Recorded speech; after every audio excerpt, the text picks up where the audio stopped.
ಕೇಂದ್ರದಿಂದ ಹುತಾತ್ಮ ಅಗ್ನಿವೀರರ ಕುಟುಂಬಗಳೊಡನೆ ಕಣ್ಣಾ ಮುಚ್ಚಾಲೆ ಆಡ್ತಾ ಇದೆಯಾ ಕೇಂದ್ರ ಸರ್ಕಾರ ಅಂತ ಹುತಾತ್ಮ ಸುಖ್ವೀಂದರ್ ಸಿಂಗ್ ಕುಟುಂಬದಿಂದ ಪರಿಹಾರಕ್ಕಾಗಿ ಕಣ್ಣೀರಿಡಲಾಗ್ತಾ ಇದೆ. ಏಪ್ರಿಲ್ 17ನೇ ತಾರೀಕು 2024ರಲ್ಲಿ ಅಂದ್ರೆ ಇದೇ ವರ್ಷ ಏಪ್ರಿಲ್ 17ಕ್ಕೆ ಜಮ್ಮು ಮತ್ತು ಕಾಶ್ಮೀರದಲ್ಲಿ ಯೋಧ ಹುತಾತ್ಮರಾಗಿದ್ದರು. ಈವರೆಗೆ ಪರಿಹಾರ ಇಲ್ಲದೆ ಕಣ್ಣೀರಿನಲ್ಲೇ ಕೈ ತೊಳಿತಾ ಇದೆ ಈ ಕುಟುಂಬದ ಆಧಾರ ಸ್ತಂಭವಾಗಿದ್ದಂತಹ ಯೋಧನನ್ನ ಕಳ್ಕೊಂಡಿದ್ದಾರೆ.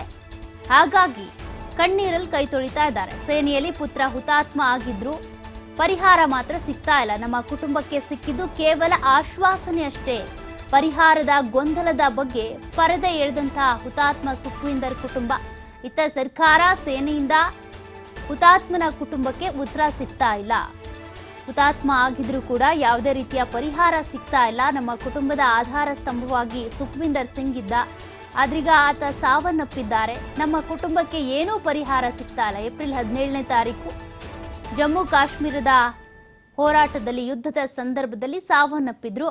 ಆದರೆ ಈಗ ಕುಟುಂಬಕ್ಕೆ ಬರೀ ಆಶ್ವಾಸನೆ ಮಾತ್ರ ಸಿಗ್ತಾ ಇದೆ. ಕೇಂದ್ರ ಸರ್ಕಾರದಿಂದ ಯಾವುದೇ ರೀತಿಯ ಪರಿಹಾರ ಧನ ಬರ್ತಾ ಇಲ್ಲ ಅಂತ ತಮ್ಮ ಅಳಲನ್ನ ತೋಡ್ಕೊಂಡಿದ್ದಾರೆ ಕುಟುಂಬಸ್ಥರು. ಇಲ್ಲಿವರೆಗೂ ಕೂಡ ಪರಿಹಾರ ಸಿಗುತ್ತೆ, ಪರಿಹಾರದ ಧನದಲ್ಲಿ ಒಂದಷ್ಟು ಗೊಂದಲಗಳಿದ್ದಾವೆ, ಹಾಗೆ ಹೀಗೆ ಅನ್ನುವಂಥ ಚರ್ಚೆಯನ್ನೇ ಇಲ್ಲ ಅಂತ ಕುಟುಂಬಸ್ಥರು ಕಣ್ಣೀರಿಟ್ಟಿದ್ದಾರೆ.